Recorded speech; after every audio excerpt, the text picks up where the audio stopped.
This material is made available to you by or on behalf of the University of Melbourne under Section 113P of the Copyright Act 1968. It may be subject to copyright. For more information, visit the University Copyright website.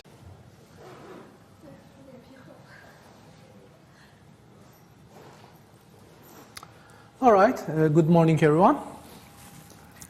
So we have entered the last 2 weeks and workshop 4 is up, and then workshop 4 will be this week and next week. Then report will be due to the last possible instance, which is Sunday night, because no deadlines on SWOT-WAC. And we are covering the most interesting parts of the lecture, actually, building up our previous knowledge. And now we are doing the modern learning stuff, deep learning stuff. So I started talking about the recurrent neural networks. I gave the main idea. Just to quickly recap on that, we have the feed-forward networks are function approximators, right? They don't have a state, just the input to output mapping. But recurrent neural networks, RNNs, as a broad class, right? They can actually capture dynamical systems, and they have internal state. Because of their internal states, they can learn dynamical system representations. And with our knowledge from the system theory, we know very well state space systems and continuous LTI systems in their nonlinear form or linear form. You have seen them before in signals and systems.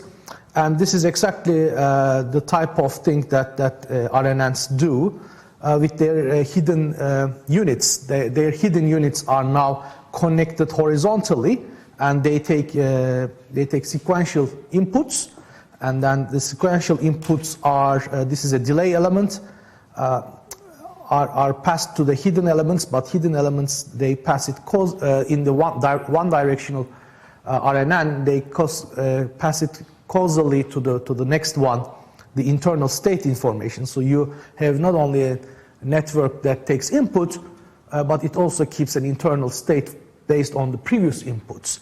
And it implements this very well-known nonlinear state time invariant system, essentially, right? With here, the H will be the state, and X will be the input, and theta will be the parameters, right? So it's a time invariant state space model. We know it from system theory. And I was saying last time, most of the material you see is based from computer science, and computer scientists don't know system theory, so they explain all this stuff in a very roundabout way. But if you know the state space models from system theory, which you should know a little bit from the signals and systems, and advanced control, if you have done it, then you know that this is a simple nonlinear time invariant system.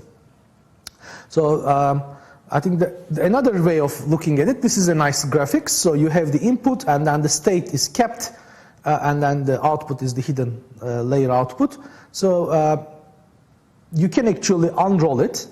That's what another way of thinking about the evolution of this dynamical model, the state-based model. And this would be a one-to-one RNN, because it's an X vector to H, and then with delay, the state information is passed to the next time along with the new input. So the previous state information is passed to the next one, essential to itself, because it's a time invariant system. It doesn't change. Then the next input is merged together with the state one. So the one-to-one is the standard one, but there are other configurations. I will not cover all of them. Actually, I will stay with one-to-one for simplicity. This one-to-many, for example, you have a single input, then the state information is passed, but then your outputs are many. What could it be? For example, it could be image to label. The image could be a big vector here as a single input, and then the label could be, the words, the labeling or letters labeling. What is the label of this image? Instead of categorizing it to 0, 1, 2, 3, and then processing it later. Manually, you can actually label it like that.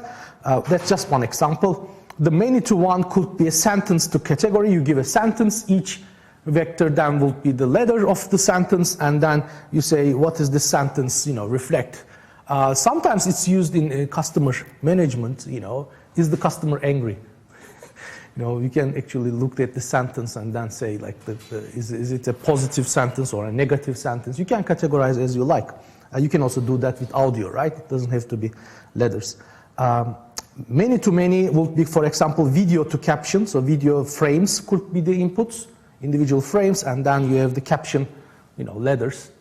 And then many-to-many could be a translation. So you give the English text here as an input, and you get maybe the French text output. And it's been very, very successful in translation tasks with the right training.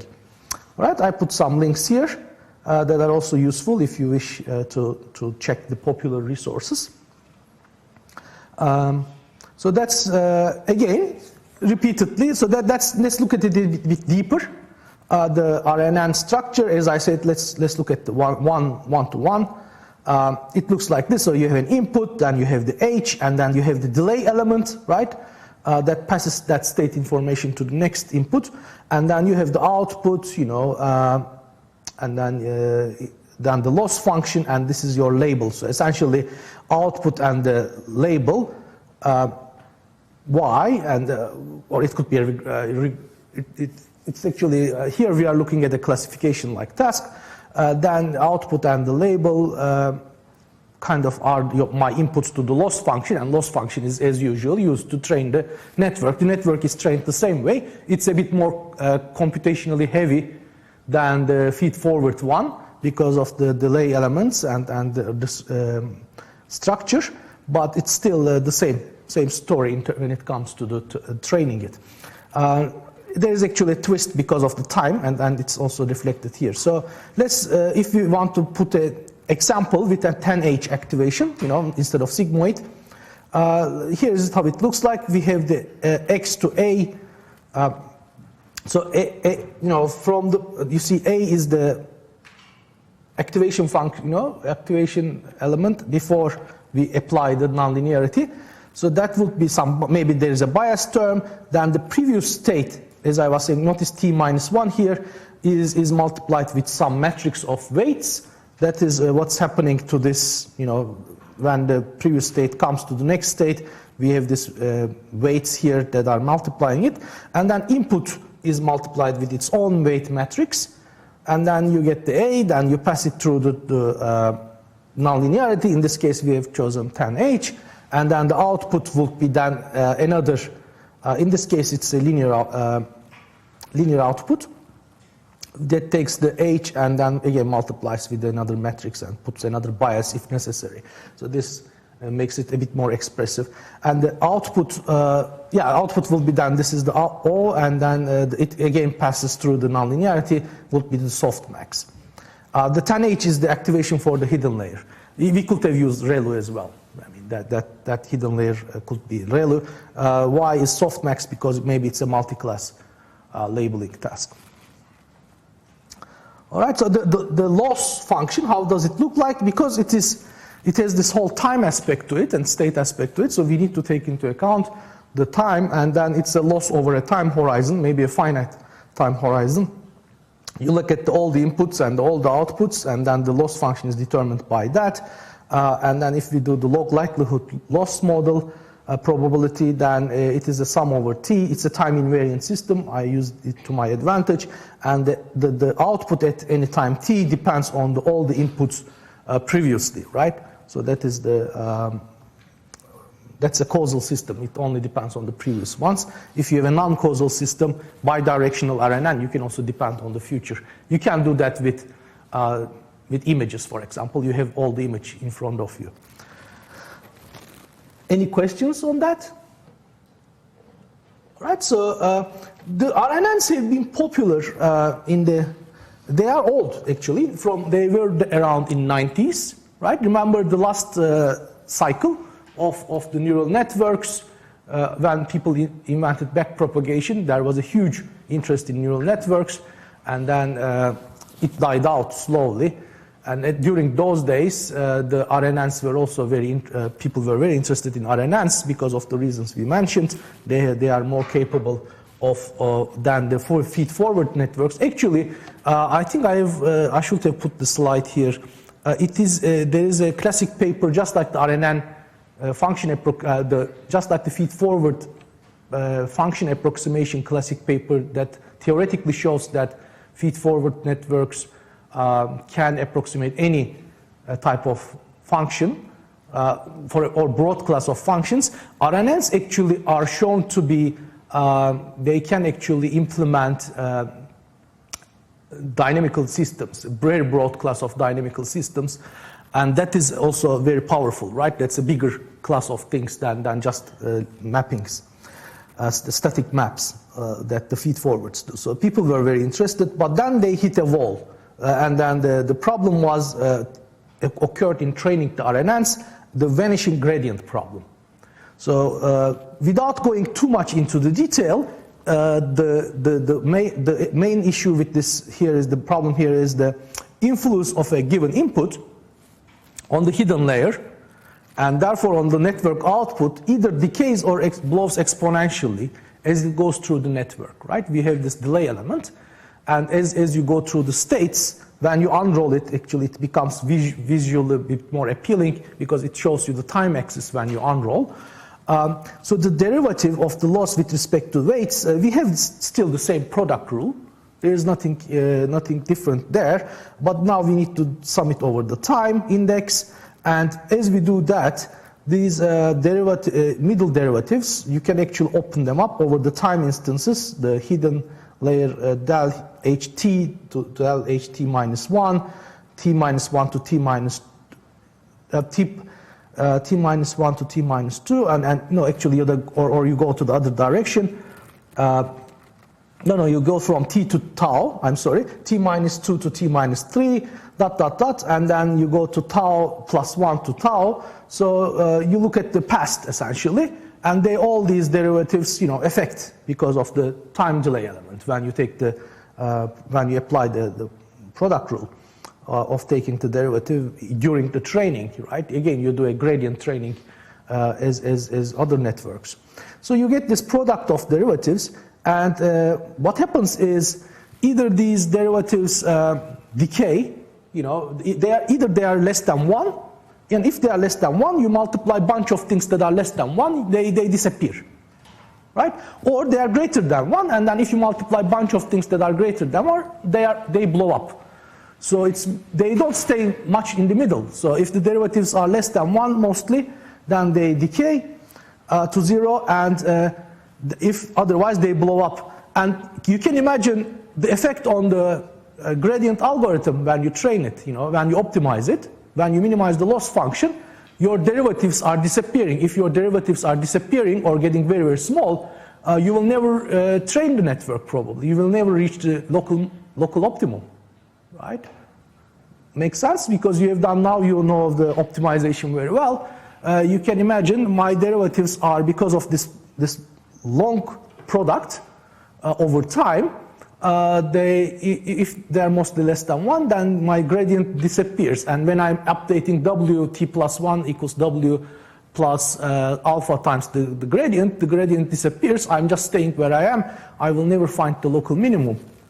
Go down in the loss function landscape. This is known as the vanishing gradient problem. And then I have actually put the 1994 paper by Bengio himself, who's very famous now, right? So learning long-term dependencies with gradient descent is difficult. This is a very nice paper title, very descriptive, right? When you read the paper title, you know what is it about. So they actually go into detail of this whole phenomenon in RNNs. All right? So the main idea is because you have the state is kept, when you unroll it and look at it as a time series, your product rule has many, many multiplications with respect over the time. And then, as I say, their value either goes to 0 or up, depending on whether they are less than 1 or greater than 1.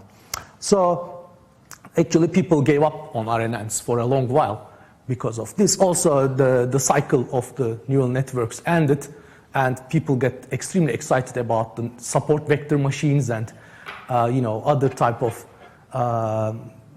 machine learning methods from the 90s to 2000s to early 2000s.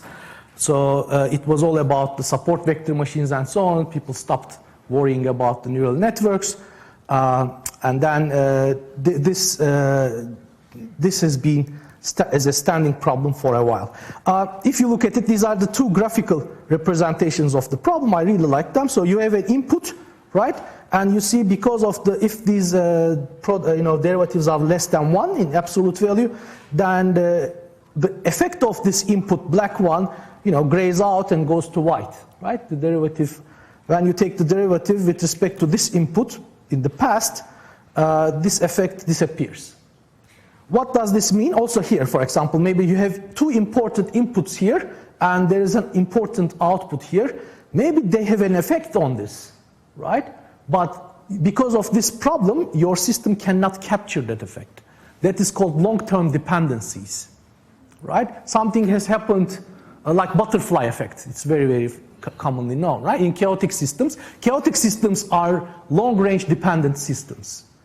They cannot be captured with easy state space methods. State space is about state summarizes all the past, right? This is the opposite of long-range dependence. If you have a state space system, your current state summarizes all the past inputs, and that's also a state space system. But then you cannot have long-range. You don't really. When you have a really long-range dependent system, no, actually you can capture it, but then it's more tricky. So like chaotic systems, for example, you cannot put them to a nice state space model because something that has happened far in the back may affect what's happening now, right? That's what this figure shows. And you want to sometimes capture this in many, many practical applications. In real life, you cannot, say, I want to only deal with short-term dependencies. You also want to capture the long-term dependencies. And if your data contains this long-range dependency, your model should be powerful enough to capture that. So that's the issue. Make sense? Or any questions on this? It's kind of a deep, nice topic, right? So this long-range dependency and the system theory, again, kicks in here in a very nice way. And I hope you were paying attention during your signals and systems subject. That subject is gold, actually, if you haven't noticed it. That's a very, very powerful subject. So I assume you understood what's going on, because there are no questions. So, all right. Another thing is, maybe as a side parenthesis, after the backpropagation, when the cycle went down for the neural networks, there is a very nice slide I encountered while collecting material for this subject. It was said that people had an acute illness of convexititis. So in 90s to early 2000s, people fell so much in love with convex optimization. This is also at the height of Boyd's book, and Boyd was became very famous with his open source book on convex optimization. And you remember SVMs are pure convex optimization, quadratic programming. And it's very easy to analyze. People fell in love with that. And when compared to that nice convex world, as I was saying last time, this stuff is very messy. Because it's very, very non-convex. You don't know what's going on. You're optimizing and using gradient methods, but you never know where you are in the landscape, and it's a very global optimization problem with a very hidden landscape. You have all this stuff when you go beyond feed-forward networks. So it's quite messy stuff. So people fell in love with convex optimization, said, oh, this is a really nice convex formulation. I can write many papers about it, and they applied. They got good mileage out of it, and then they said, we can actually, we don't have to emphasize these neural networks too much anymore. So also they are black box models, we don't know what's going on, so there was a huge die out. Then it came back with the deep learning, and because you have more data and more layers and so on, as we discussed. And then RNNs came back, became again famous with the nice work on this long short-term memory model, LSTM, and that's the one I'm going to cover, and then we have covered also in the workshop, right? Last workshop. So I think it's okay.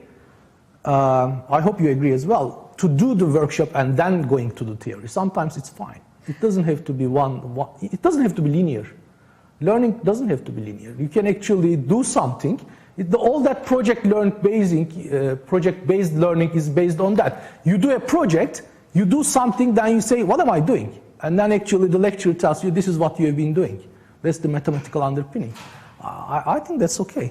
Sometimes it can come from the behind, and sometimes it goes from the, linearly. This is the model, go and implement. LSTM. LSTM is a heuristic design. Somebody said, oh, this RNN doesn't work. A young student during his PhD thesis said, oh, why don't I do this? And then he did it and it worked.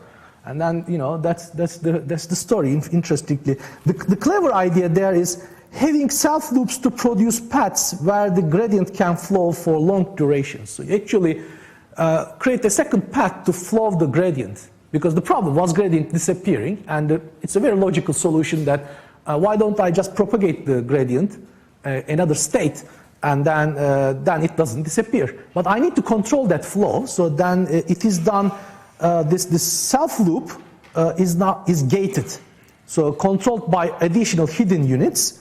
So you can actually do this time scale of propagation, in a more controlled way, and it's trainable. So if your data contains a lot of long-range dependence, then these gates will be weak, and then the thing will flow for a long while. But if it doesn't, then maybe gates will stop the gradient from flowing, creating problems. So LSTMs are essentially just a special case of recurrent neural networks, and there are many variants of LSTMs as well. So this is the only one version that I'm covering here, but then there are many variants. You can see also the deep learning book, and actually I think I've put a link to a separate open source onlinely available book by Graves, who has been a main researcher, one of the main researchers in this topic, RNN LSTM topic, and his book is available. If you want to go deeper, it's there under your fingertips. A bit more optional. I'm not asking you to know all the things about LSTMs. I'll leave it to you a little bit. So how does it work? Actually, it brings, interestingly, a lot of structure now to the network.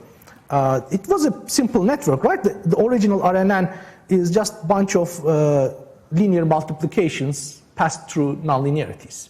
Just like before, the only difference is you have now state passed through, so you keep the state information, creating a dynamic system implementation, essentially. That is whose weights are learned from the data.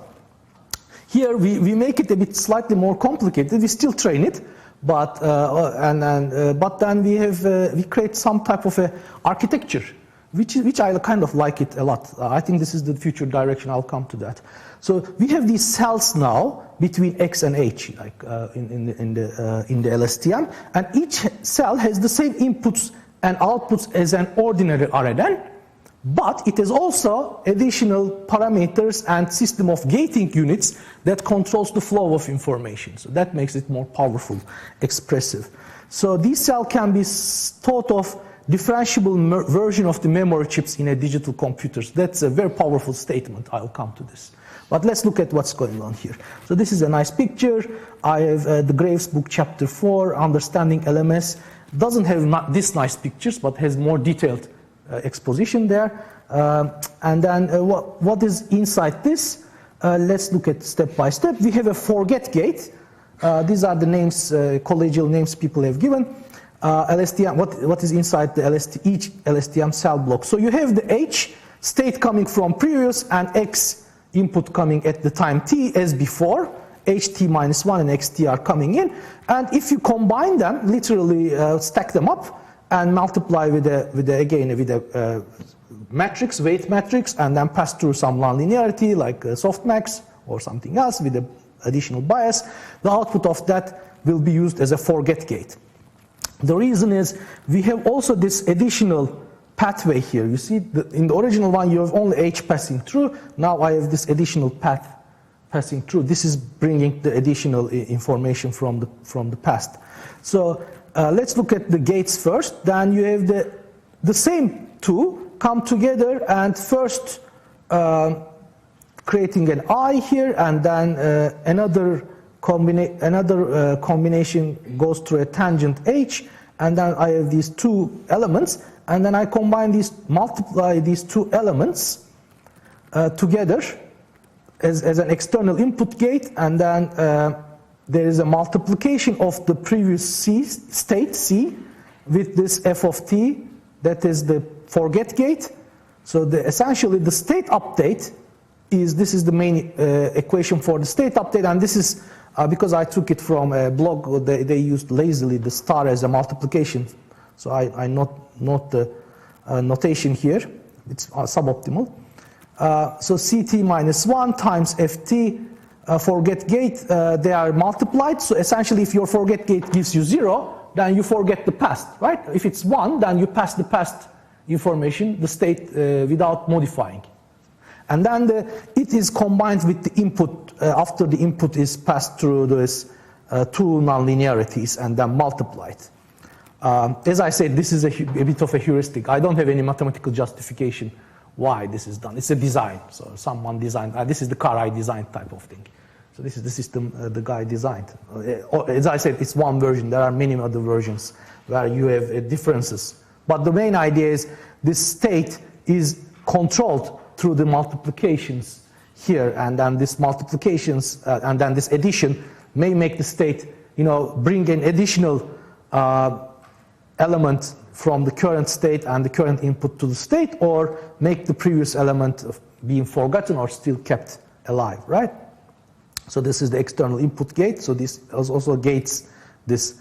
And then we see that this, okay, I have this nice connection, so this is used here as the forget gate, and then these come from the external input gate to the state update equation.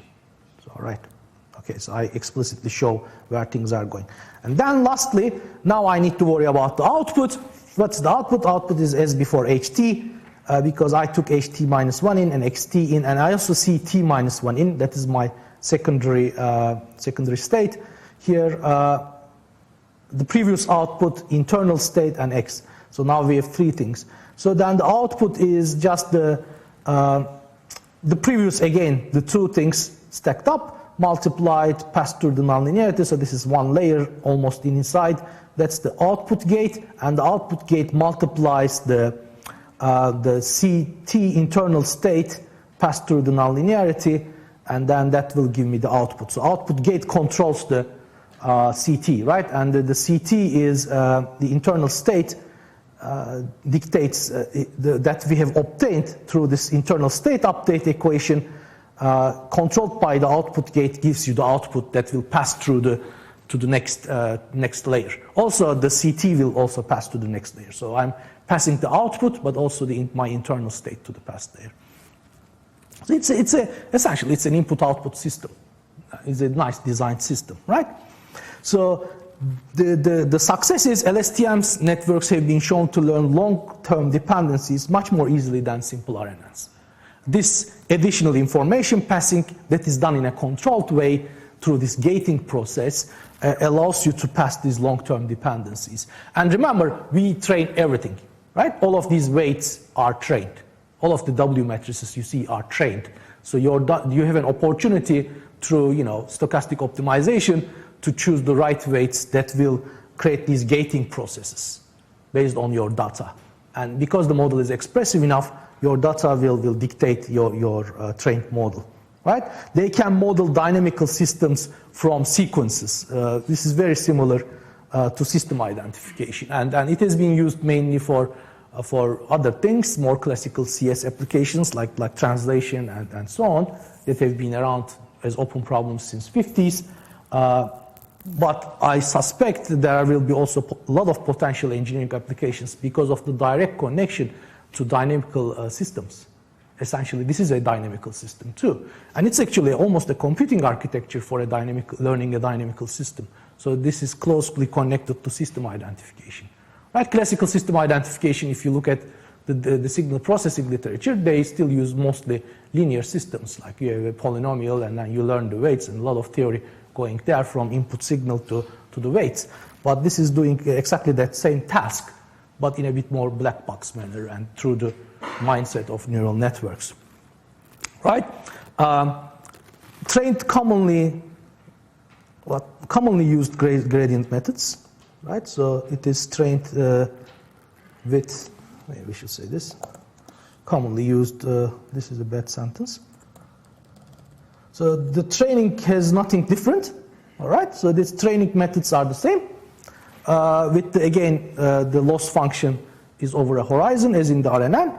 And again, many variants exist, as I said, of LSTM. Many variants of LSTMs exist. So the big class is RNNs, LSTM is a subclass, and then LSTM also has a lot of variants in the zoo of neural networks, right?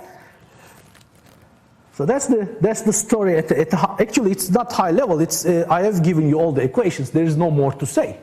So the whole thing is, this is the model. These are the equations. Here are the weights. You give the data, you train the weights. How do I train the weights? Using the same methods as we discussed for the feed-forward networks and RNNs. So that's the end of the story. You have all the components you need there's not much more to say other than some speculation why this works and why it doesn't work and so on when it works. Make sense, right? Or not? Any questions or comments? Yes? I've seen a lot of people try to remove seasonality before they use an LSTM network.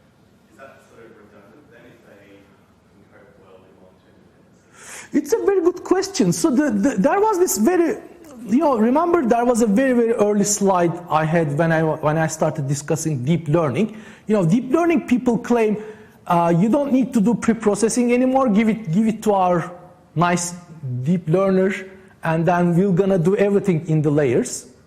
So there is that school of thought, but then there is the other school of thought that comes from the classic world, because the classic methods didn't have this plug and play feature. So you had to do a lot of good feature engineering and then give it to it. I don't see a harm pre-processing. So you can't go wrong with that, I guess, if you're doing the right pre-processing. Only thing to be maybe careful about there is, are you removing data away in pre-processing which can be used by the neural network? I guess that's kind of, I will be careful about that. Will the seasonality data be coming, will be useful in some way? Because when you throw it away, you throw it away. And if you don't give it to the network, then it will never learn the relationship. There's that, but I don't know I think it's a debate point. Some people say, don't bother, we're going to handle it. And actually, there is the next step. I'm going to talk about CNNs. That is also the same flavor, right? CNN is a pre-processing state, used as a pre-processing stage in many cases, because it's a filter. Does this answer a little bit? Yep. All right, so that's the answer a little bit. Okay, future directions. I'm really excited about this stuff, and it goes really deep. So this is personal opinion, and then I'll also tell you a little bit what's going on. Somebody has written a really nice paper called Neural Turing Machines, and then it takes this step of memory one step further, and wants to store information, because this whole idea has been remembering the past within the neural network, right? This structure is doing it. It brings certain amount of structure to the neural network. The neural networks are actually simple constructs. If you think about it, you have the input. Even if you keep state in RNNs, you have the input, you multiply the input with a linear mapping, linear multiplication, and then you do some nonlinearity and repeat through the layers, or you do repeat through the time, right? So there's nothing extremely sophisticated going on, although they are very powerful, because as I said, feed-forwards are general function approximators, and then RNNs actually, I should put the slide as a side note, RNNs actually can learn any Turing machine. They are extremely powerful. So RNNs actually are like, in principle, general purpose computers. That's a very powerful statement. But then knowing that they can be general purpose computers doesn't mean we know how to make them general purpose computers. So something can be, is something being capable of acting like a Turing machine doesn't mean we know how to make it act like a Turing machine, and then Turing machine is general purpose computer. if we oversimplify. So people try to bring the computing architecture and what's going on here together, and neural Turing machines actually try to write and read to memory, create a memory that, which is what regular computers do, right? And then read and write operations. So they want to bring those two worlds together, computer architecture and the memory. I find it extremely exciting area. Then there is this thing called attention-based models. People were not even happy with the LSTMs because they are expensive to train, and they don't have the magic of remembering everything, very long-term dependencies. If you have something 200 steps behind affecting now, actually LSTMs may not work, because if you have a 200-step LSTM, it would be a pain to train. I think we trained a very small one. Was it 100 steps or 50 steps? What did we do in the 40 steps in the workshop? So we didn't do too big, right? So if you do hundreds of units, unrolled units, then that may create a big training problem. So people have been looking at these attention-based models. So this is a future direction, just mentioning it. So LSTMs are not the last word on this. And I guess what I'm trying to say in terms of the neural Turing machines is there's only one paper at the end of the day. The idea of connecting the power of the DNNs or unNNs with the architecture, in my opinion, is the future. Because current computing architectures that we have, the von Neumann architecture, is quite simplistic and logic-based. And then we have a whole connectionist world that doesn't have any architecture. We have just a bunch of simple equations. How do you combine the two is very interesting, in my opinion, and that could be very fruitful in the future. We'll see. It may be another cycle. Who knows? Maybe in 10 years, there may be a huge cycle on that. DNNs will go out of fashion. People will say, that's all tough. We have these new architectures everybody will get excited about. But before then, let's finish the discussion with the convolutional neural networks. I wasn't going to include this, but then somebody said, why don't you include it? So I'm including it. As you noticed, I'm not included in a heavy way. You didn't see it in the workshop. It was only an optional task. But I'm just going to give you the whole idea so you don't finish this subject without knowing what a CNN is. I think you should know what a CNN is. It's a specialized kind of neural network for processing data that has a known grid-like topology. So that's the official definition. Actually, CNNs are more like feed-forward networks. They don't have internal state, so they are not a subclass of RNNs. They are more like feed-forward networks.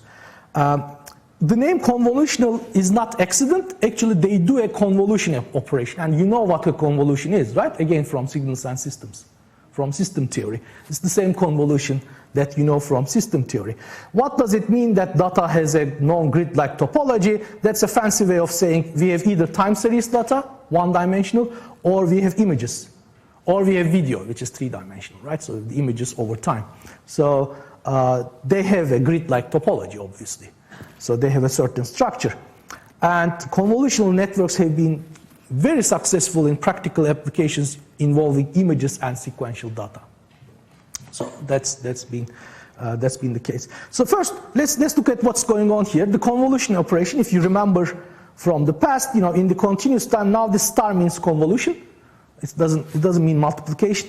So the star in this notation is convolution, and the convolution continuous is remember this equation from signal systems, and then in 1D and also in the discrete case you have again the flip and move it around and add it up, remember? Multiply, flip, add it up. And in 2D though, I don't know whether you did 2D version in the signals and systems, but the idea is the same. You have something that you use as a kernel in the discrete case, and then you move the kernel across the data, and then multiply, flip, multiply, and add, right? Flip, multiply, add. The 2D version of what you have been doing in this 1D version. Just to refresh the memory on the 1D version, so I downloaded this, let me see. Why doesn't this show? Sorry about that. Oh, because of this. right? Yep, remember this stuff? Let's start, didn't work. So the one function, the other function flipped, and then, you know, the area underneath the addition, and then the black one is the output. Remember? So that's directly from Wikipedia. This is 1D version. So the CNN operation that we do is the same, and then two-dimensional version is the kernel of filter.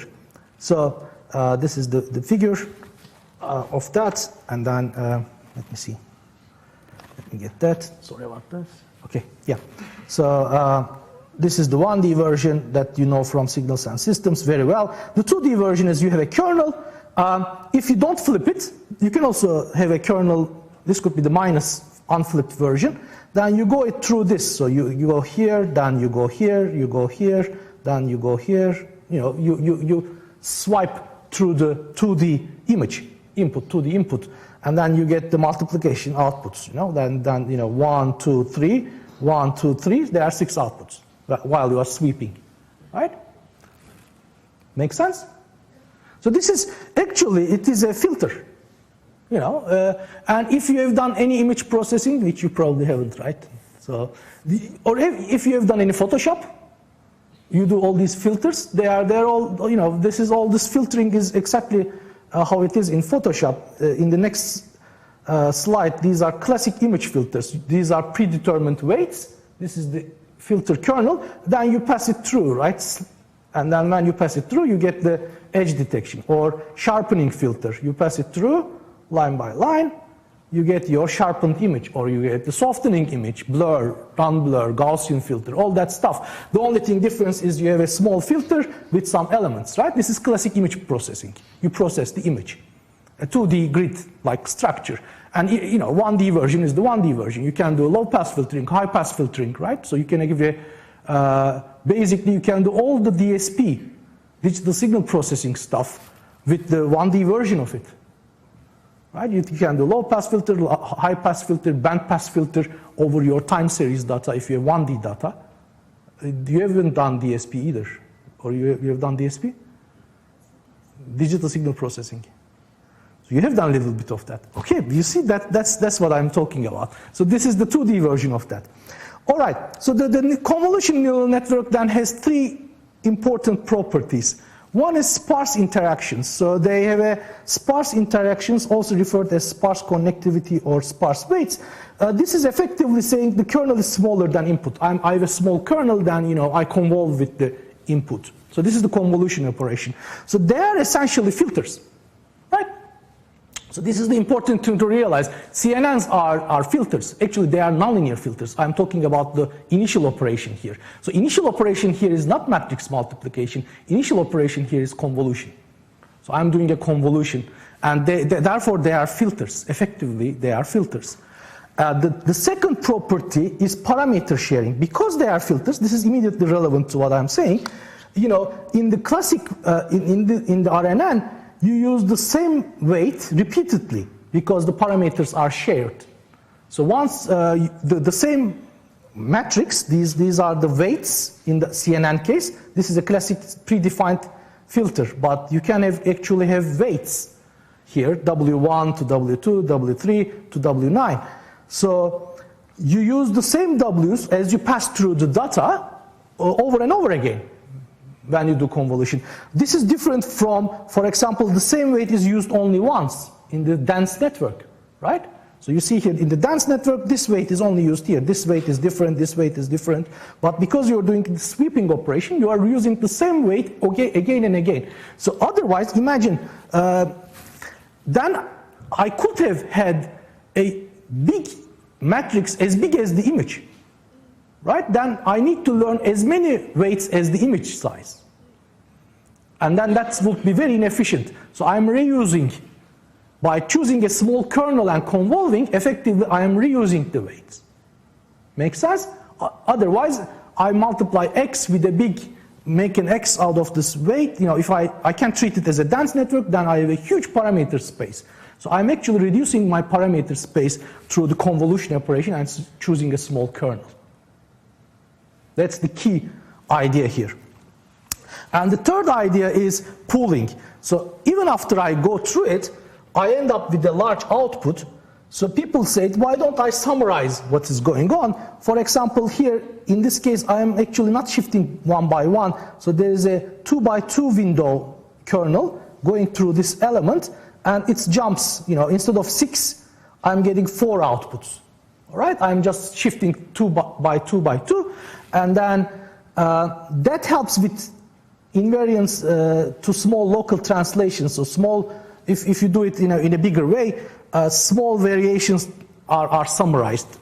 And then when I do this, output will be then pretty large, like this. We have this output. So what I'm doing is, actually, after I multiply, then if this is the output, then I'm pooling them in blocks by choose. For example, if I do max pooling in this 2 by 2 window, I choose the maximum value. It is 2, here it is 1, here it is 3, here it is 1. Or I can do average pooling. I take the average of the positive values, 2 plus 1 divided by 2 is 1.5. Then here it is, the average is 1. Positive values is again 2. Actually taking the average pooling with the only 2 out of, right? So there is this 3 and 0, that gives me 1.5. So there are multiple ways of doing this pooling. So you can actually do different pooling operations. You can take the average in different ways as well. So, and this is the last kind of slide. So you have this big input, then you pass the kernel through it, then you get many, many convolutional layers, feature maps, depending on how you do the kernel, and then you pool them, right? You can actually go through multiple kernels. Each kernel will give you some output. Then you pool them, then pool them again, maybe do another convolution operation, then again pooling, and then create a fully connected, then you do a small fully connected operation or combination operation and serialize it, and that is then ready to go as an input to a dense layer. So this whole thing is then almost a pre-processing stage. So essentially you filter the data. So because you do the affine transform, convolution, then you do a nonlinearity. The nonlinearity happens after the convolution again, as usual. Then you do the pooling. After you do that, the nonlinearity, that's a reduction. And you can do these multiple times if you want, depending on the need. And then the convolutional layer ends, one layer ends, then the next one could be a convolutional layer as well. Or once you are done, you can serialize the whole thing and then give it to a dense network to do its own thing afterwards. So then you have a joint CNN plus feed forward. When I say dense, of course, I mean the feed forward network, right? So that's the idea. And then what is the power of this? The power is you design a filter, sophisticated nonlinear filter through the data. Again, all the CNN layer weights of the CNN layer are trained. So all of the weights are determined from your data through the training process, regular training as we have been doing. So compared to the classic filters, these classic filters are hand designed. So you kind of design them by hand or using mathematics.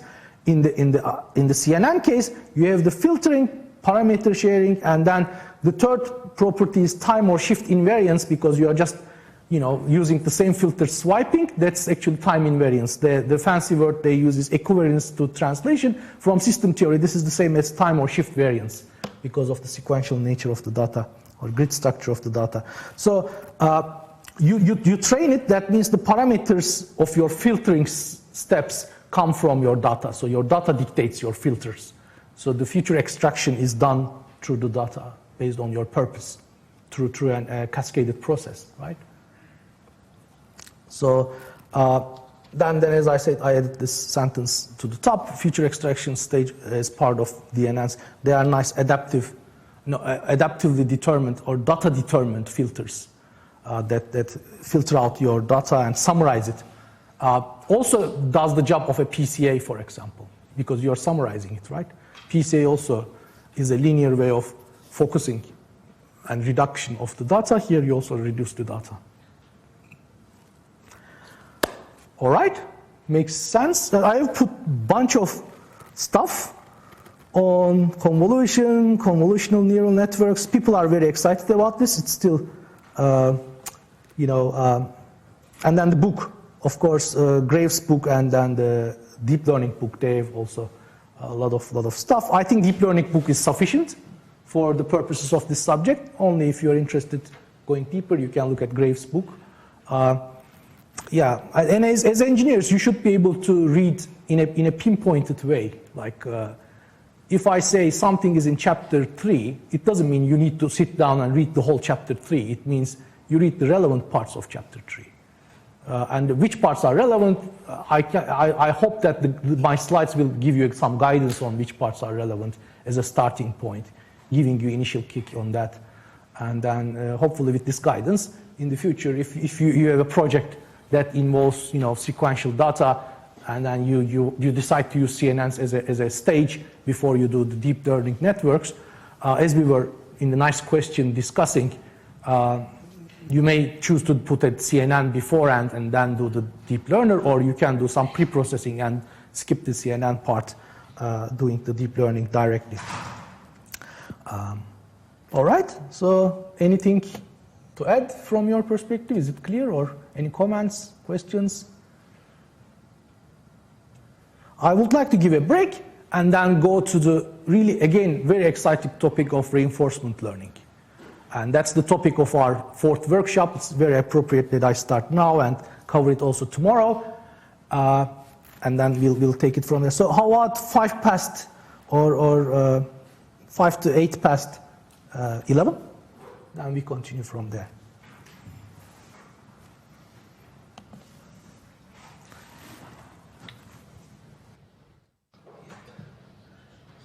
This one.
What is a project component by history to the 1.5 industry? Yeah, actually, I'm also confused about that. So I don't know what formula they are using for this figure. Okay. I don't know either. Okay. Maybe you need to check one of the... I took it because it's a fancy, nice picture, but I don't know what the heck is going on there. Okay, I search it. It could be a typo. I don't know. Like, I mean, there are multiple ways of pulling. Yeah. That is true. Yeah. Max is the standard, but when you do average, there's also multiple versions of it. Okay. So I don't know what version is there. Also, why is it not divided by 4? Yeah, actually, maybe it counts the the number, the positive number, because 0 is yeah, but then why is it not 3? Yeah, I was just thinking to myself. Well, I agree. I don't know. Maybe you check it. Let me know. Okay. I need to edit then. Okay. Yeah. Okay. Yeah. If you check it, and if you can find it, let me know. That would be great. Okay. Check it. Yeah. Well, what the heck are they doing?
All right, I think we can start.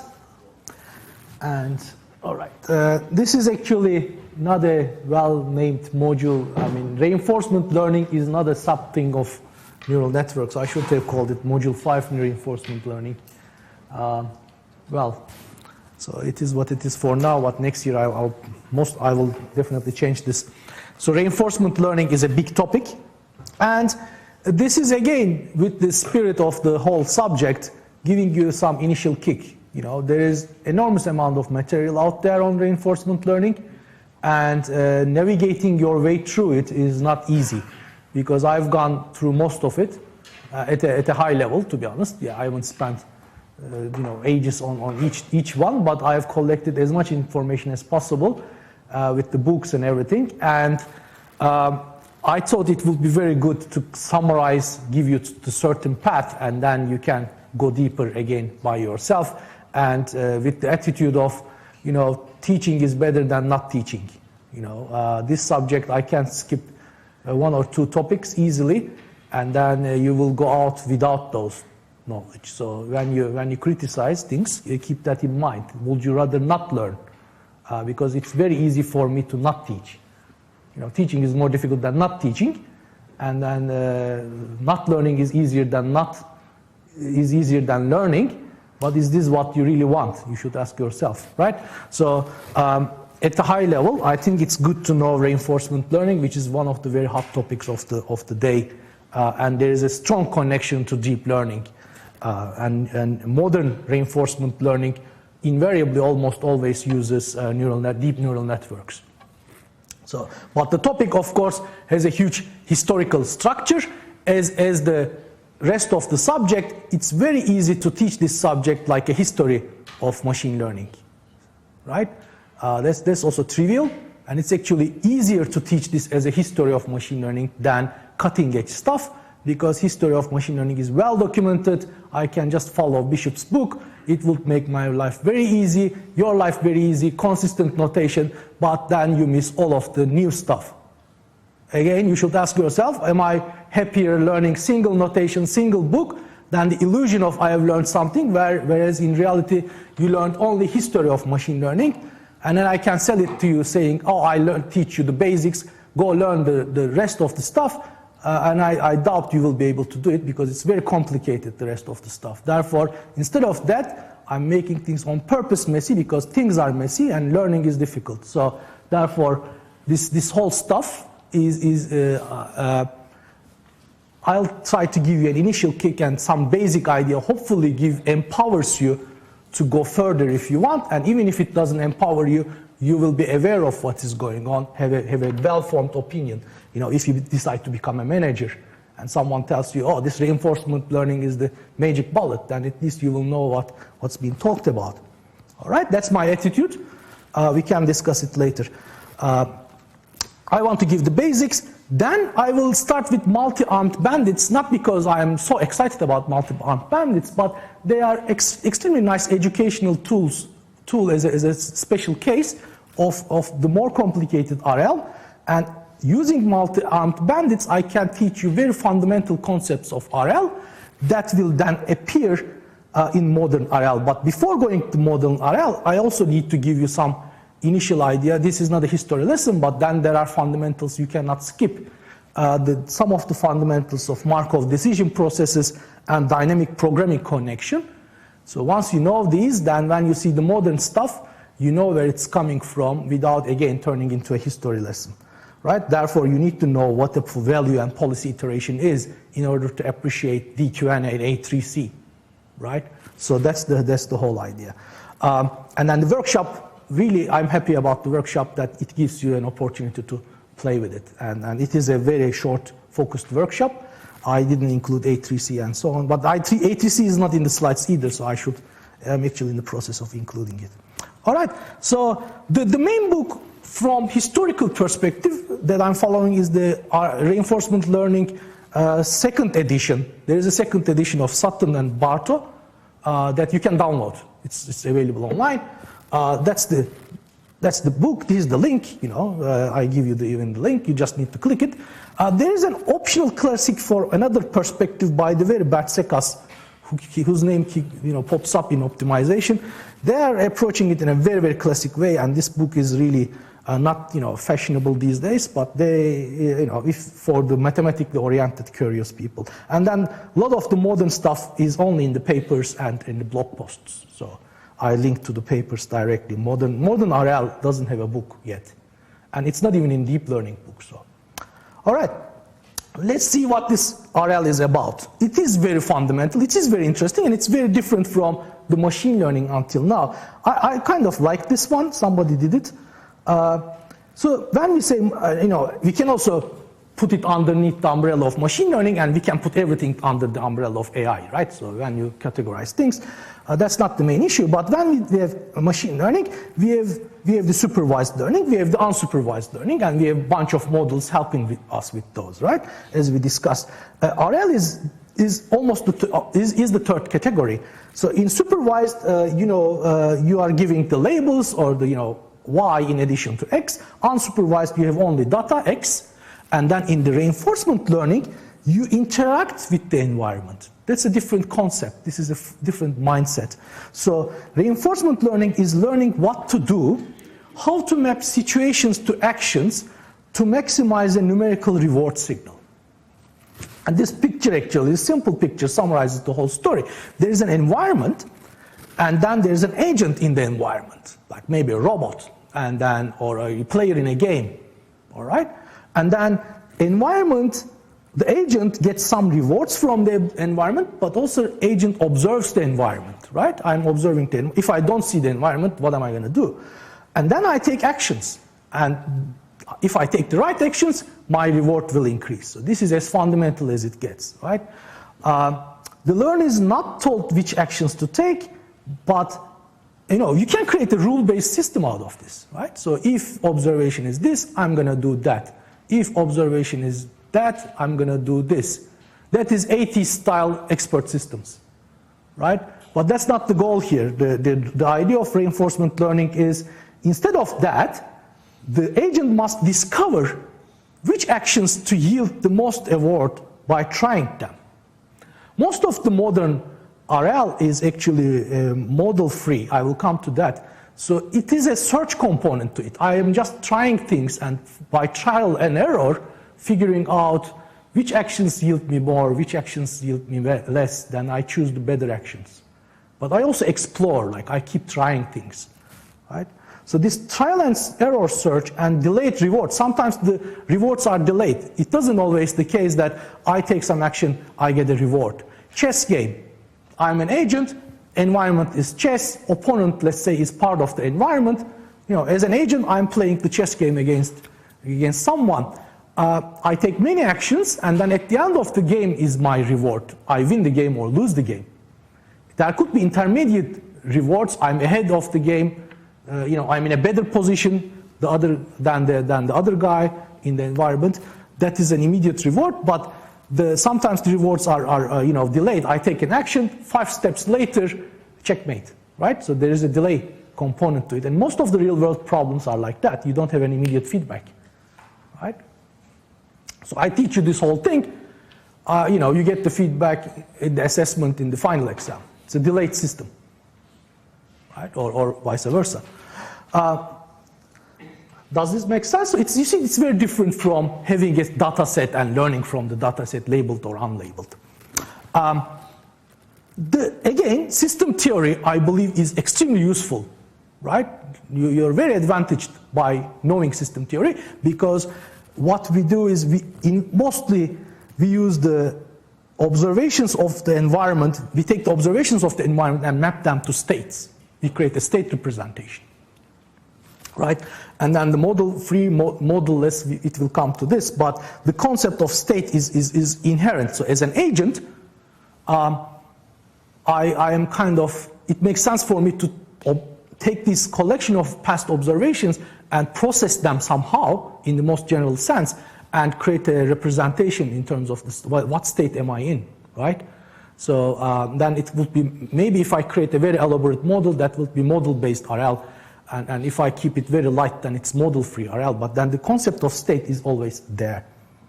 So the 4 main elements of RL beyond the agent and environment, let's formalize this thing a little bit. So there are these 4 things. Policy. So this is mapping from perceived states, what I'm observing, of the environment to the actions to be taken when in those states. If I am there, then I should do this. I am learning what to do, the policy, maybe through trial and error, but at the end of the day, I end up with a policy because I need to know how am I going to act as an agent. Then the reward is the immediate signal from the environment to the agent. For example, analogous, if you, also this is a lot of biological connection, right? This whole agent environment thing is a straight biology connection, species, agents, environment. So the same story.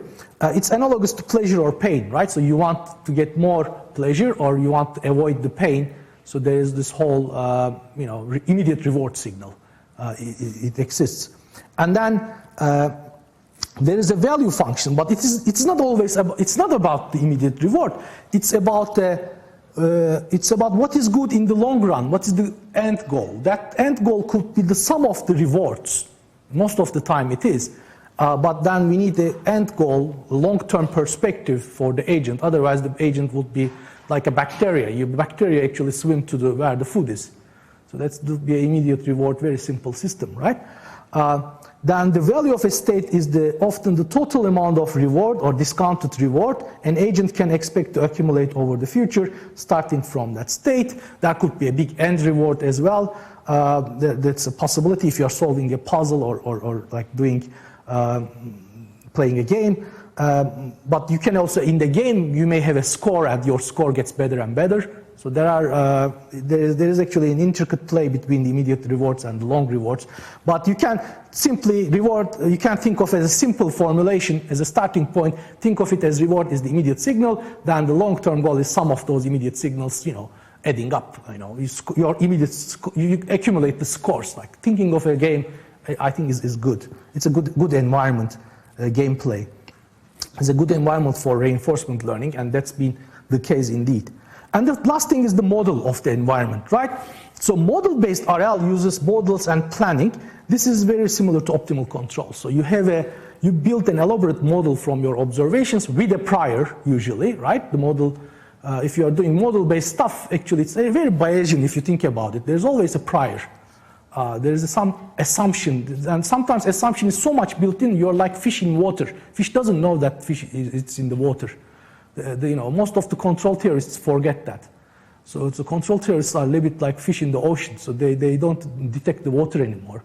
But there is an assumption there, they're in the ocean. So, and then there is the model-free methods, most of the modern RL. And by the way, you should keep track, remember the cycles. Like the fact that something is very popular today means it's just in the top of the hype circle, curve. These things are sinusoidal. Model-free RL is now at the top. That doesn't mean like 10 years later, I suspect model-based or hybrid RL might be in the top and the model-free RL will be out of fashion. So like, don't take it as written in stone. So today's RL, fashionable, glitzy one is the trial and error based model-free. Because people haven't figured out how to incorporate models to the model-based RL. And the classic model-based RL has its deficiencies, therefore model-free one is in the top of the curve, hype curve. Yeah, tomorrow it might change. Okay. I put this slide together, it was fun. Applications, just to connect to the reality and what is this about, board and computer games provide a natural playground for RL because it's an environment where you can cheaply experiment as the agent. It's a well-defined environment. A computer game environment is very well-defined. And the agent doesn't necessarily know the environment, right? But then it can interact quickly, search quickly. You can run many simulations. And it's also sophisticated. Modern computer games are not Pong, right? So, I mean, they are very complicated. So people play Dota and so on with the AI in OpenAI. So that's actually one step away from real fighting. Strategically think about it. Robotics, people actually use RL a lot these days. It's very much popular in robotics because then you have also a very well-defined robot in an environment, room, garden, wherever, road, which is autonomous driving, right? Essentially, that is also very popular. Then there are other systems, recommender systems, computer system configuration, healthcare and medicine, industrial automation and design. Some of them are just emerging, and we don't know whether many people still use very classical methods. And then we will see how RL will make an impact there. It's not there yet. So there is this picture. Some guy tried to do reinforcement learning to design a better rocket engine. You know, this is very, very, you know, heresy if you look at it from control engineering perspective. Like, how can a guy, you know, instead of doing a PhD in rocket engineering, can come and use model-free methods to design a good rocket engine? You know, that's the heresy to the square. So it's really, that's why I liked it a lot. You know, bit rebellious. I'm not saying this is the best way to design a rocket engine, but it's very interesting going there and thinking about it. Okay, is this initially clear a little bit? So the distinction. Then let's look at the multi-armed bandits. This is a fun name, and let's see what's going on here. So this is a great starting point because the environment has a single state. So there is still something to learn through trial and error, but it's also called non-associative setting. Sutton and Bartow calls it non-associative setting. I call it a single state because there is no state transition. The agent still has to learn the environment. In this case, the underlying probability distributions and rewards. Where is this bandit thing coming from? It has a Vegas flavor. So you have these, you know, slot machines. Then, you know, if you're stupid enough, you can throw your money there and then pull the arm and then hope that it will give you more money, right? So, and then you can have many of those. That's the multi-armed bandit thing. And then assume some machines give you more reward than, you know, I don't know why. Then you may want to play on that machine, but how are you going to find that lucky machine? It's trial and error. So there is this fundamental thing. So I want to find the lucky machine by trying, and I'm actually spending my money by trying, and then if I find the lucky machine, I want to stay with it to gain more money, right? So there is a trade-off between exploration and exploitation. I'll come to that. And this whole name comes from, you know, I don't know, someone likes Vegas too much, I guess. I don't know what they like about it, but this is the K-armed bandit problem. It's a general problem, by the way. Like, I mean, everybody uses this picture, but it's a very, very general abstract problem. But let's look at the abstract problem. There's an agent that chooses an action from K different options. So I have K different, out of K different options, I need to choose my action. And then after each action or choice, agent receives a numerical reward. Right? I choose something, I get a reward, as I was saying, very abstractly. And the rewards are determined by a stationary, or let's start with stationary, it can be varying. Stationary probability distribution conditioned on the selection action. So if I pull the lever, with some probability I get a reward. If I pull another lever, with some other probability I get a reward. Right? But I don't know these probability distributions, I need to learn them. All right? And the objective of the agent is maximize the expected total reward over a fixed time horizon. This is the classic bandit problem. You have a fixed horizon, maybe I have 1,000 tries, and then I will add the rewards up. I want to maximize that sum. Makes sense, right? So it's very well defined. Or time steps or place. Action, selections, time steps, place, they are all the same thing. Clear? Not clear? Let's look at the mathematical formulation. So the key idea here is we associate each action with a value that needs to be learned. So if agent selects the action from 1 to k at time t, so this is at, action at time t, then it receives a reward rt. Right? You see, mathematics is really nice. All that bunch of words in the previous slide, now they are becoming precise. So there is an at, one of the 1 to k set, and then I get at time t rt. The value of an arbitrary action A, then any of these options, 1 to k again, is defined as the expected reward, which is the q star A. I mean, this is a bad notation, but I took it from the book, so you will see it in the book, therefore no point in re-editing. So it is defined an expected value of rt given at is A, right? So if the action is A, one of the k options, then this is the reward that I expect, and that's the expected value is the expected reward, which kind of makes sense, right? If the agent If I knew these values for Q star 1 to Q star 2, Q star 3 to Q star K, if I knew it, then the problem is very simple, right? I will choose the action that gives me the most reward. So I will choose the action A star. Optimal action is A star here for optimal will be then argmax of the Q star A. I will choose the maximum and then keep playing it 1,000 times. I will maximize my reward. End of story. Right? So it's very simple. The key here is I don't know these values. That's the whole thing. I don't know. Now, if you are an oracle or god of the environment, right, then you will know everything there is to know. End of story. There is no game for you. It's very trivial, right? So there was an old computer game, Populous, like you were playing a god, you had your little guys, and you had full control over them. It's a bit like that. You know, if you know everything, all these Q stars, Q star of A, then you choose the one that maximizes A. But we don't know. Then what am I going to do? So I need to learn it. There is a tension that will come, right? So I need to learn it, but I also need to maximize my value. If I spend the whole time exploring, I learn it. By the time 1,000 comes, I know the full information, but I have a very suboptimal reward because I have been acting randomly to learn. We will come to that repeatedly. I want to emphasize it. The estimate of then, I have to operate with an estimate of this Q star A, and then that is, the estimate at time t is denoted as capital QTA. So that is my estimate of each. So I need to keep track of them. QT1 to QTK is my estimates of Q1, QK at time t. Right? And then hopefully in the limit, they need to converge. Otherwise, I'm doing it wrong. I'm introducing bias. My estimation process is wrong or not optimal. Okay, make sense?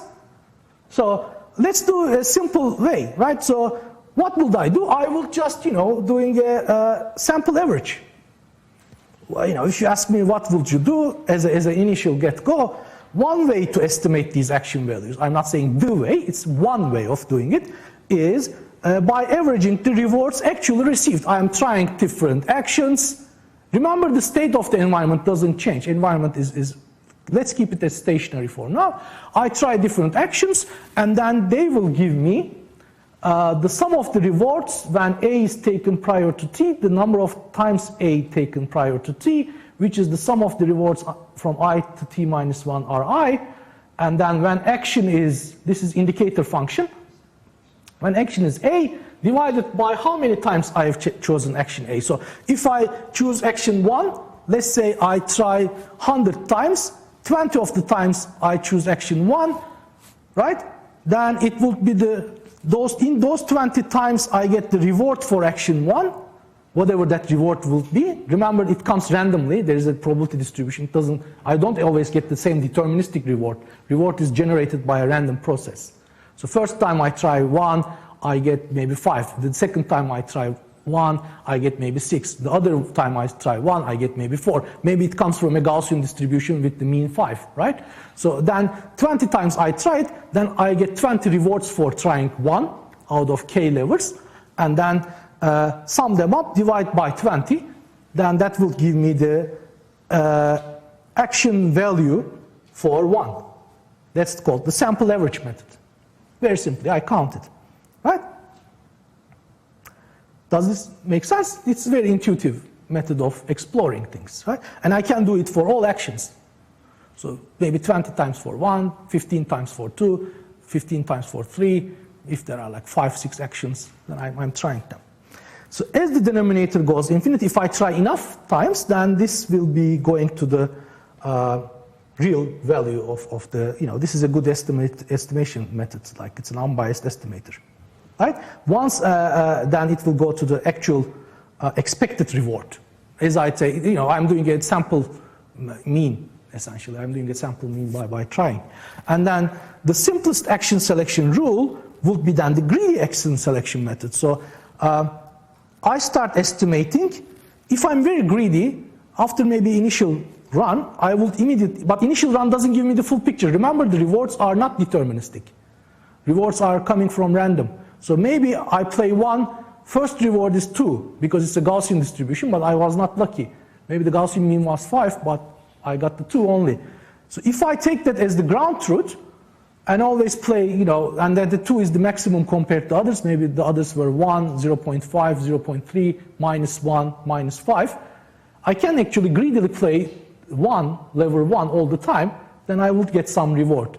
But this greedy obviously is not the best way, right? So but it's the greedy action selection method. If I don't use the original expected reward, but only my estimate, there's the danger that I am in a local minimum, right? So that's the thing. And this is maybe a good way to illustrate the inherent trade-off between exploration and exploitation. Exploitation is maximizing your reward, right? So for the estimation process to converge, what you need to do is try all actions randomly as much as possible, and then exploration gives you a better estimate of the expected reward because of this random exploration. Random with uniform, right? Gives you the best estimate. But on the other hand, at the same time, to maximize the reward, we need to greedily choose the best action to maximize my reward. But then, if I choose the same action, I'm not randomly exploring. So I do either one or the other. If I do exploration, I give up my best rewards. I sacrifice my reward. If I choose the reward, maybe I'm prematurely being greedy, and I may have the wrong picture, so I'm getting a suboptimal solution. So being greedy also sacrifices getting better estimates. So clearly doing one affects the other negatively, right? So that's the definition of a trade-off, and that's the fundamental trade-off of reinforcement learning. There is no way to escape this. If you don't know the environment, this is it. So you have to try, and then you have to keep learning, and you have to maximize, and then you need to balance it. It's a balancing act. So what should the agent do? Compromise.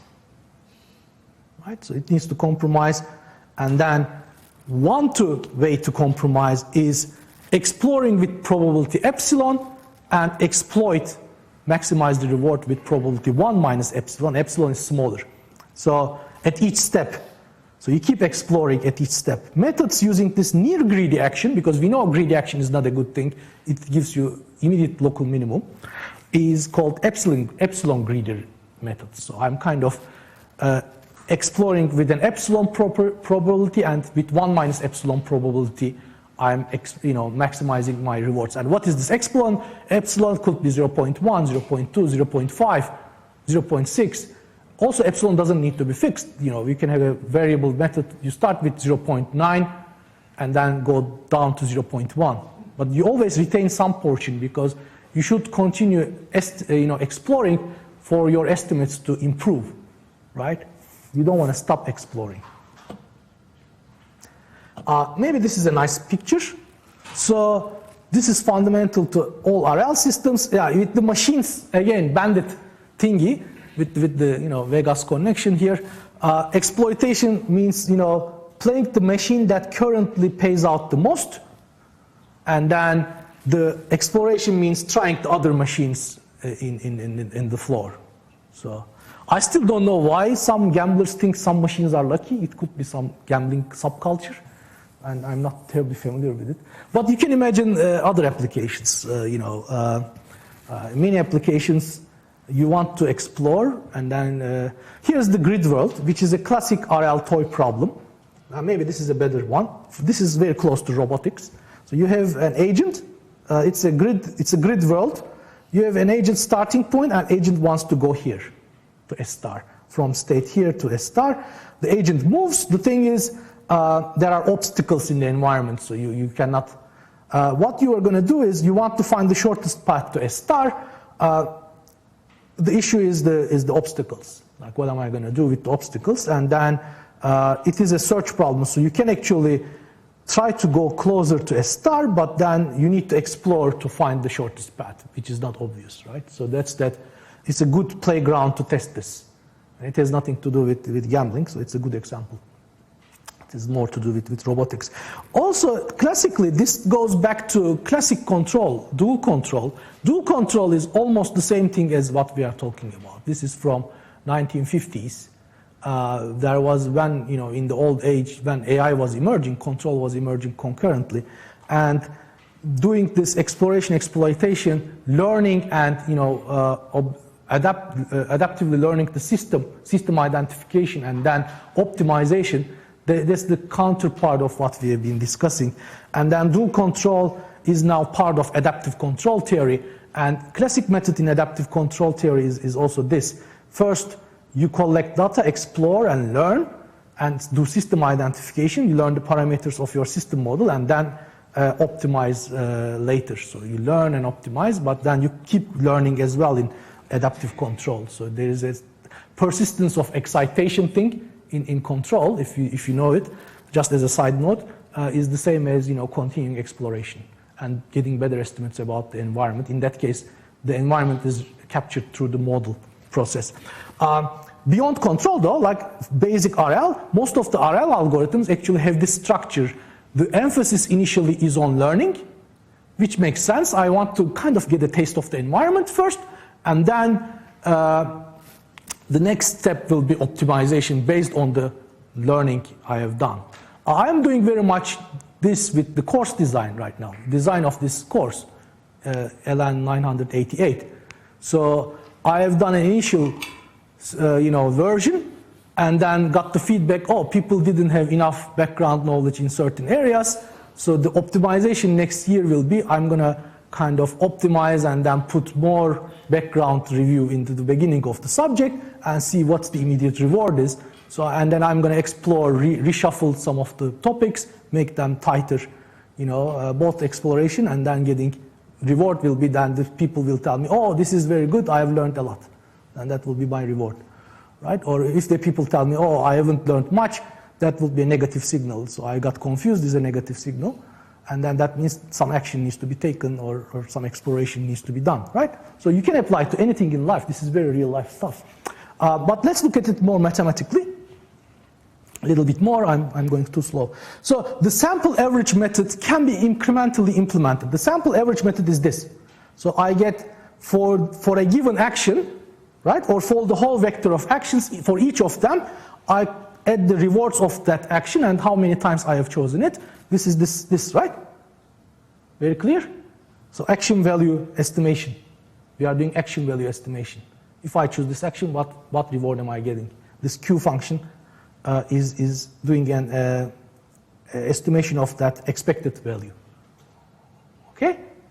And then I can actually write it as this, 1 over n Ri, right?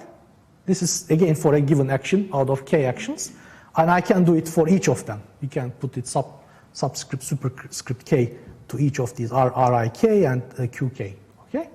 For A, for the kth one. Now, the n will be then I equals 1 to n is n tries, all right? So I can actually write it this way, obviously, right? And then I can actually add an n minus 1, n minus 1.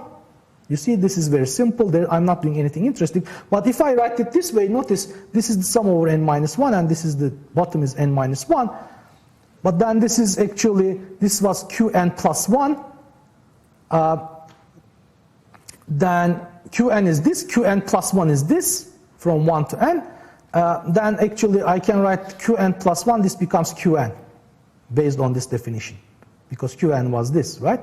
So n minus 1 was qn, n minus 1 of them gives me the nth estimate, and n of them summed up gives me the n plus 1 estimate. So this is the previous estimate, essentially. So qn plus 1 is 1 over n, Rn plus the previous estimate multiplied by n minus 1. So actually I write it this way, and then rearrange the terms, which n here cancels out. So qn plus 1 actually ends up being qn plus 1 over n, Rn minus qn. So this is a very nice iterative algorithm, right? Very much like, remember when we did optimization, gradient methods are also iterative algorithms. Iterative algorithms is the superclass. So, the iterative algorithms is the fundamental class of algorithms where you have the n plus first element, depends on the nth element, plus you do something else. Gradient methods were also iterative. So here, what I'm doing is, I'm doing an iterative estimate of qn, right? And then notice this is very much like a next estimate equals previous estimate plus some step size, which is 1 over n, variable step size, target, which is my reward, another word for reward, nth reward, immediate reward, right? Maybe I should say it here, right? So let's say this here. This is the nth immediate reward, right? Good. Then minus the previous estimate. So it comes directly from non-mysterious place. Just I'm doing simple estimation by adding and dividing. Now I can actually make the estimate like this. This is my exploration part. How I update my estimates based on this is not my exploration part, but this is how I update my estimates. Next, I need to choose the actions based on my estimates, right? So there are two things. And if I use my epsilon greedy to choose my actions, here you have your epsilon greedy algorithm for bandits. It's a very fundamental algorithm for bandits, and it's very common sense. So we initialize the Qn values, and number of trials is 0 for each possible action 1 to k, and then I interact with the environment, right? So loop forever, or however long you have time to run the simulation. So first, I need to use the Qs as my current estimate, because I don't have anything else to operate on. I don't have an oracle who will tell me the original expected rewards. I need to estimate these expected rewards through this process, simple sample average estimation of the expected rewards. And then how do I do that? I first need to choose my actions. I choose my actions either greedily to maximize my reward with probability 1 minus epsilon, or I choose a random action, exploration, with epsilon. Okay? So random number generator, if r is less than epsilon, I choose a random arm, or if r is greater than epsilon, choose the best arm, one of the k actions. Okay? R means one of the k actions with the bandit methodology. So this is how I choose.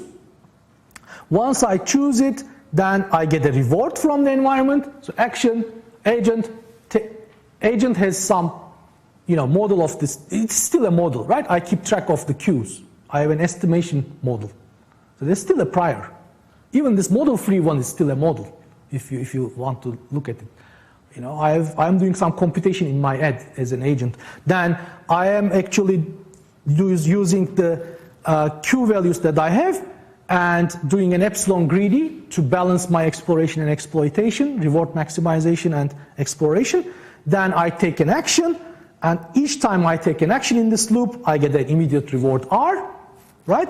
And then I increase my N, of course. One more step has been done. And then I do an action value estimate, average from the sample average method, where I incrementally, simply using this formula that I've derived in the previous one, I update my Q values. And then repeat. That's it. So that's a very simple epsilon greedy algorithm. This is really at the heart of the matter with the bandits. You see, there's no state change, so one thing to keep track of is a one Q vector to keep track of, and then one method to estimate with sample average what these Q values are, and then based on my past experiences, and with epsilon greedy balancing the exploration exploitation trade-off. Right? You can easily implement it. I don't know whether I asked you to implement this in the workshop. I may or may not. I think I did. I gave it. Maybe I implemented it and gave it to you. So, okay. So that's the fundamental. And then maybe talk about a couple of extensions before we go to the bandits, or would you like to ask questions? Maybe we can start tomorrow, continue from here. I would like you to, get feedback from you. Now I have taken the action of presenting you.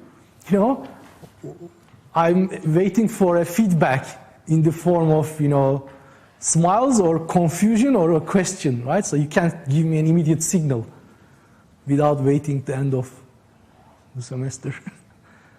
What's the signal? So you're fine with this? Any questions or any comments? Is this whole thing very new in the program? Did you see anything similar?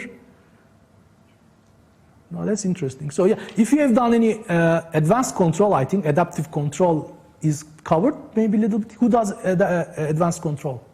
You're the only one. So do you have adaptive control as part of advanced control? Adaptive control is covered in a little bit or mentioned or not? No, okay. Well, this is good because this is really, this stuff is very, very popular RL that's been out there. So it's good that you are aware of it. So this is the fundamental story here. And it's really nice, clean in the Bandit case. So what we are going to do next is a model-based version tomorrow with Markovs, and then modern versions where we plug in the neural networks in appropriate places. But the fundamental ideas will be still similar. In that sense, it's very relevant, and you will have a chance to play with it during your workshop. Yeah, I want to stop here and then continue tomorrow from where we left. And then, by the way, it's an important announcement. The last lecture, not this Thursday, but the next Thursday, right? The last lecture will be a guest lecture. Two of my colleagues from IBM Research, Melbourne, they will come and talk about how they apply optimization and machine learning to resource optimization problems in energy and building optimization.